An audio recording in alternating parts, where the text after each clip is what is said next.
এটা হচ্ছে বাইলে মাছ, এটাই দেখাবো আজকে। লবণ দিয়ে নিলাম, নরম হয় গেলে ভাত থাকলে একটু ভাঙে যেতে পারে, অসুবিধা নাই। লবণটা বেশি সুন্দর করে ভাঙে নাই, মাছগুলো একটু বলছে ভেঙে যাবে না। হয়ে গেছে, মাছগুলো সুন্দর করে ভাইজে নিচ্ছি আমি, একদম লাল লাল কালার হয়ে গেছে। আমি এখানে কাঁচা পেঁয়াজ ও কাঁচা মরিচ নিয়ে নিচ্ছি। পেঁয়াজটা আমার হালকা কমলা কালার করে ভাজা হয়ে গেছে। এখানে সর্বপ্রথম দিলাম সরষের তেল, একটু লবণ, যেহেতু আমার লবণ মাছে দেওয়া আছে ভাতের থেকে ভাজার জন্য।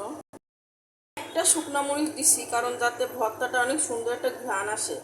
শুকনো মরিচের ঘ্রাণটা আসলে অসাধারণ। এখানে পুরা মাছটা আমি ভাইজে নিছি, কাঁটাগুলো বেছে নিছি। এই যে সব কাঁটা আলাদা করে ফেছি, দেখেন। ধনের পাতা না হলে তো কোনো মজাই নাই, স্বাদই নেই। কতটা সুন্দর করে হয়ে গেছে, দেখেন কত সুন্দর কালারটা দেখা যাচ্ছে।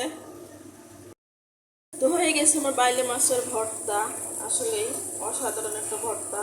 এরকমভাবে আমি কখনো খাইনি, প্রথম করছি, শুধু আপনাদের রেসিপি দেখাবো বলে। প্লিজ বন্ধুরা কমেন্টে জানাবেন কেমন লাগলো, কে খাইছেন সেটাও বলবেন। আর ওই ভর্তাটা পেঁয়াজটা বেশি ভাজবেন না, আদা ভাজা করে দিবেন।